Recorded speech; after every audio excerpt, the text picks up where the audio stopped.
Are you a sole proprietor, single member LLC, or a small business owner, or even self-employed?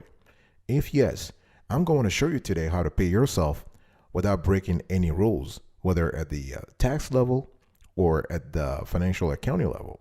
Don't go anywhere.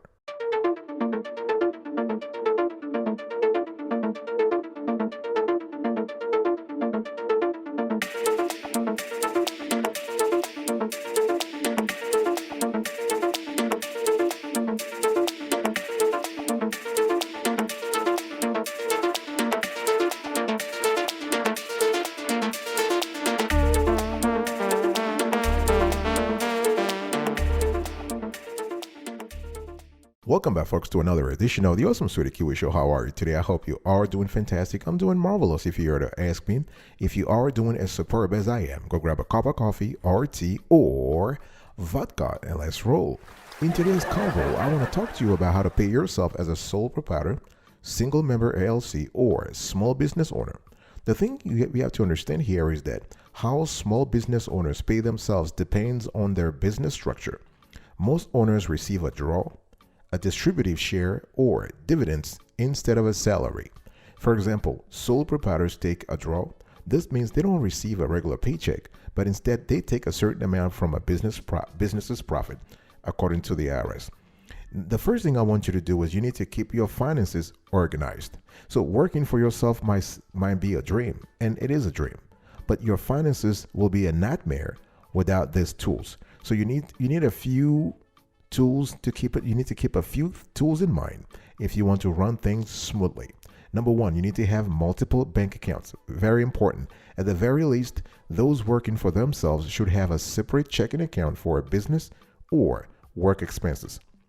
You need to have a business credit card, one or two. You need to have an emergency fund. Everyone should have an emergency fund, but it is especially important for those who might have irregular income. So a cash reserve can smooth out the bumps of lean months and help workers avoid having to seek employment elsewhere to fill in budgetary gaps. You need to think about a tax preparation service. It's very important because, as we all know, taxes are significantly different when you are working for yourself, right? Not only will you likely have to pay more, but you will need to submit quarterly payments. You need to think about having a payment processor. So self-employed people need to have a way to get paid, and a number of platforms are available to process payments for small businesses and independent contractors, such as Square, PayPal, and Stripe. We actually reviewed those three platforms, so you might want to double check the appropriate videos. You need to think about budgeting software. You need to think about an expense tracker. You need to think about an invoicing system. You need to think about a bundled service provider. You need to think about a retirement plan. So saving for retirement falls solely on the shoulders of the self-employed, but it's an easy expense to skip. So self-employed people, especially solopreneurs who operate as consultants, they often neglect saving for retirement because the prospect of opening an account seems too confusing or overwhelming, but it's not. So the bottom line here is that you need to actually keep your finances organized. You need to keep track of them. And the list of elements I just gave you are quintessential tools that will help you do that. So after keeping your finances organized, you need to determine which category you fall into. How you pay yourself. Now, I'm going to show you how you pay yourself depending on the category you fall into, whether you are a sole proprietorship, you are a partnership, or you are a single member LLC. Let's first talk about how you pay yourself if you are a sole proprietorship. Now, what is a sole proprietorship? According to the IRS, a sole proprietor is someone who owns an unincorporated business by themselves. So the business can operate or trade under a different name than your own, but ultimately you are the owner. This is why it is unincorporated. In other words, all profits from the business must go to you, and you have an obligation to report them. What are the pros and cons of a sole proprietorship? So the pros, you can start right away. You don't need to incorporate, but remember that you may need to have a business license. No lawyer needed. It's easy to make it happen legally.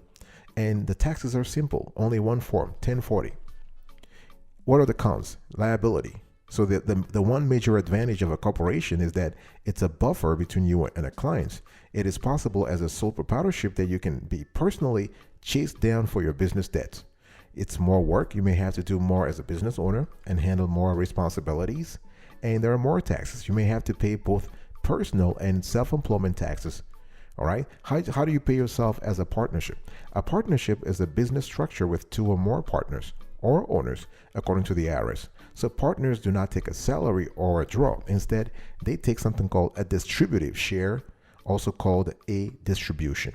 So a distribution is a share of the profits or losses, and the exact percentage of that share is based on the partnership's agreement, a contract your lawyer can help write. So the company itself does not pay income tax on its profits. Instead, the distributions are recorded on each partner's partnership income tax return through the Schedule K-1. How do you pay yourself from your business LLC? An LLC, limited liability company, is a business structure where the corporation pays taxes and is considered legally separate from its owners. All right. So owners of LLCs are called members. So they are not considered employees by the IRS, and so they don't take a salary. LLCs with one member are treated like sole proprietorships, and they take a draw, so money drawn from the business. All right. So LLCs with more than one member are treated like partners and take a distribution, a share of the profits or losses. The third thing you need to do is to determine your pay, and there are several ways to determine that. There are actually three ways, and I want you to pay attention to this trifecta, folks. You need to ask before we even think about determining your pay, you need to actually ask yourself the following questions to help you know exactly in which category you fall into. How much do you need to pay your own bills? What were you paid in your old job, in your most recent job? Was it a similar role? How much would you get paid doing this job at another company? Where is your business? Right? For example, a lawyer in Miami will make more than one in Mississippi, right? A consultant in Los Angeles, in LA, will make more than someone in, say, Newark, New Jersey. So what's the size of your business? Owners of larger corporations get paid more. How's your company doing financially? Is your business planning to expand soon? What are your tax obligations? What perks do you require? Healthcare or retirement plan, for example. So you have to think about those questions. Those are quite essential questions you have to think about before determining your pay. And when it comes to determining your pay, there are three options. First, you can pay yourself the bare minimum versus your worth. Second, you can pay yourself based on the numbers. And third, you can pay yourself based on the market.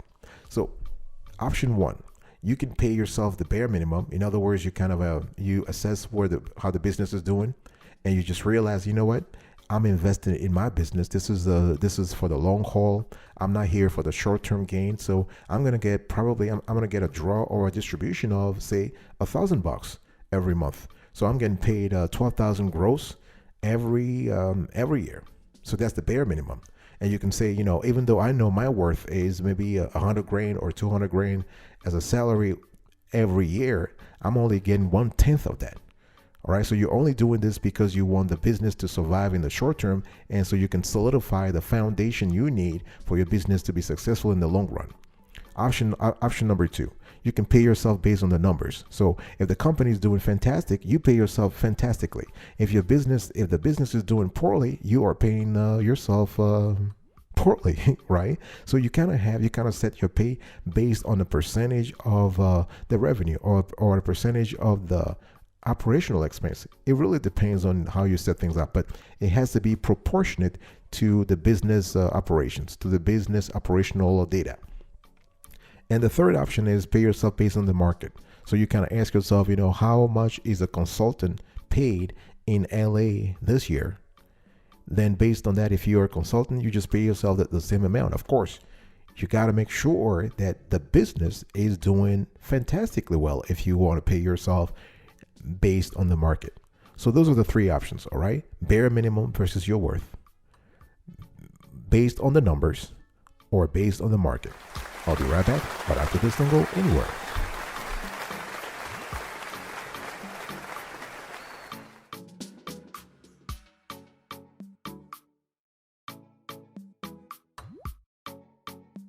Welcome back, folks, to another section of the Awesome Sweetie Kiwi Show. We are still pursuing this conversation here. It is a very interesting conversation. If you are self-employed, if you are a sole proprietorship, if you are a single member LLC, if you are a small business owner with only one employee, you want to know how to pay yourself without breaking the laws in terms of financial accounting and the taxes. So number 4, I want you to really understand your tax obligations. It's very important because the IRS decides how a small business owner gets paid and what income tax form they need to submit. For the IRS, these distinctions are based on the business structure, and what taxes an owner needs to pay will also affect how much they are able to pay themselves as well, right? That's logical.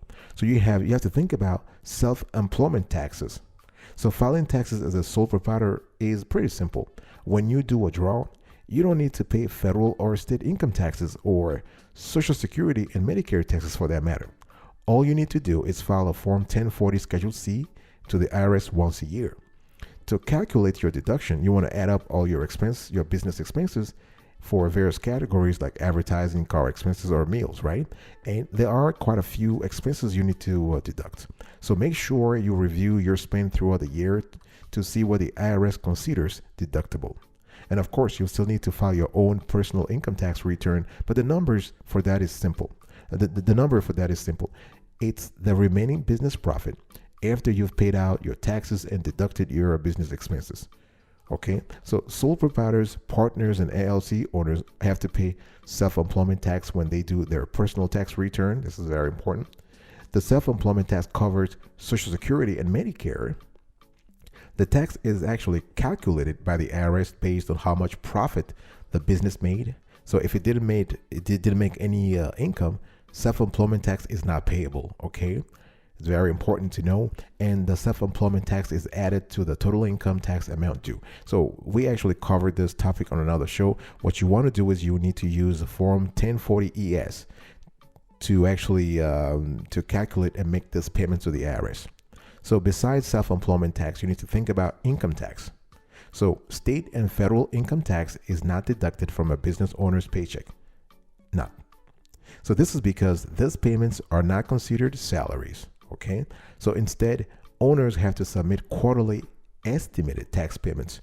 And for that, again, you need to use Form 1040 ES from the IRS to estimate those payments. And the IRS is very adamant to make sure that small business owners actually comply by the law. So you really want to pay attention to that. Very, very important.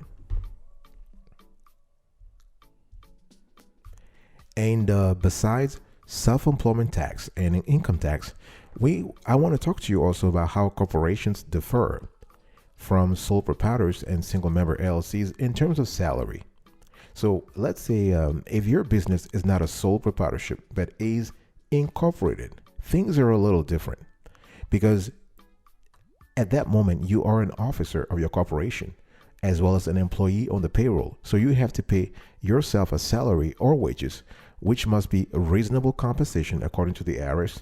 So in other words, it's neither too much nor too little. Okay, and some business owners use the business's money to pay their personal expenses without taking a salary in the belief that this will save them from taxes. Not at all. Not at all, because this tactic, and there have been many research studies about this tactic can backfire and lead to substantial penalties if the IRS decides the money should have been taken as a salary. So if your business is a corporation, the best way to go is to determine the average rate for CEOs or whatever your title is in your industry, your region, and for companies of similar size.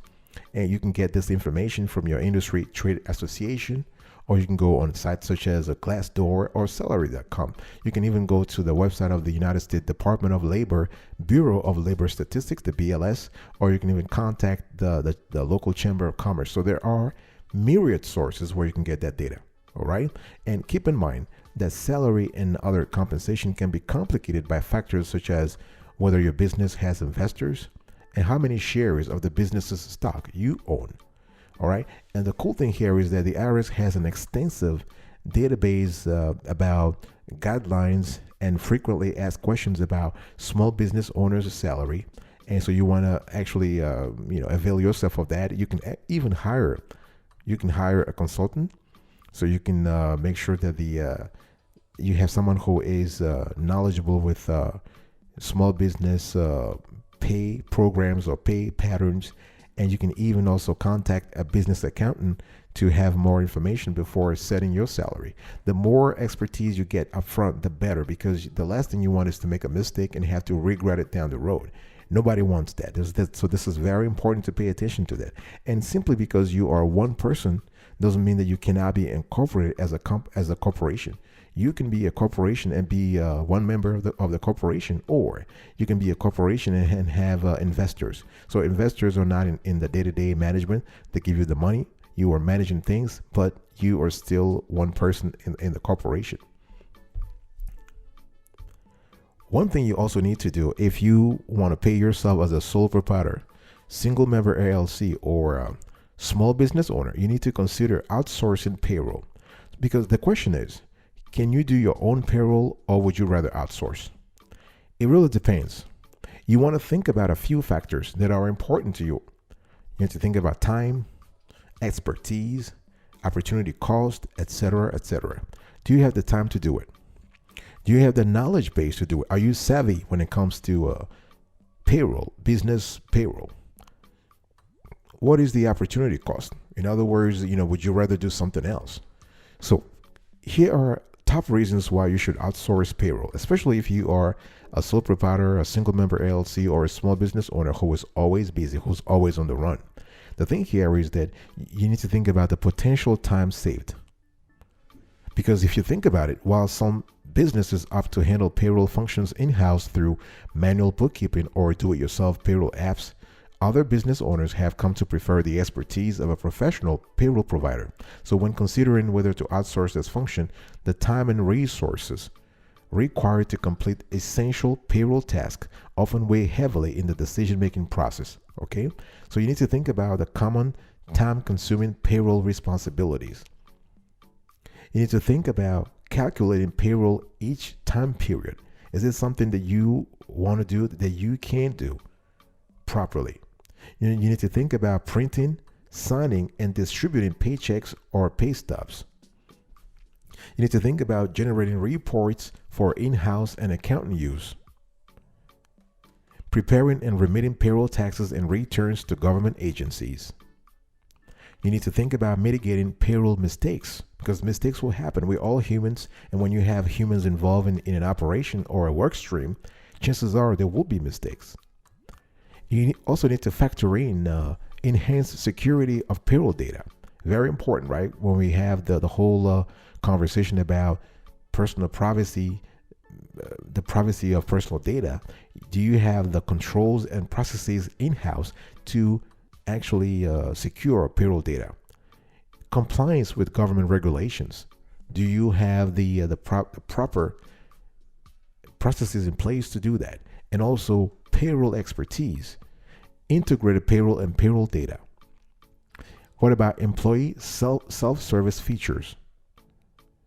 All right, so this is kind of important. In terms of payroll expertise, one thing that's important is you have to think about things like knowledge of 401k regulations and integrations with payroll deductions, updating W-9 forms, managing voluntary and involuntary employee withholdings, calculating and submitting quarterly and year-end payroll taxes, and the list goes on. So the idea I'm trying to paint in your mind here is that there are myriad responsibilities involved in payroll, and you have to think about the fact that it is something that takes time. And if you are willing and able to do it, then go ahead and do it. If not, it's better to outsource the whole operation. All right, folks. This is it for today's conversation. I really appreciated your help. I was talking to you about how to pay yourself as a sole proprietor, single member LLC, or small business owner. So I spoke to you about how to keep your finances organized, to determine which category you fall into, to determine your pay. So whether you want to pay yourself the bare minimum versus your worth, how to pay yourself based on the numbers, and how to pay yourself based on the market. Also spoke to you about how to understand tax obligations and whether you should consider outsourcing payroll or keeping things in-house. Thank you so much. I will see you next time. But until then, remember, stay marvelous.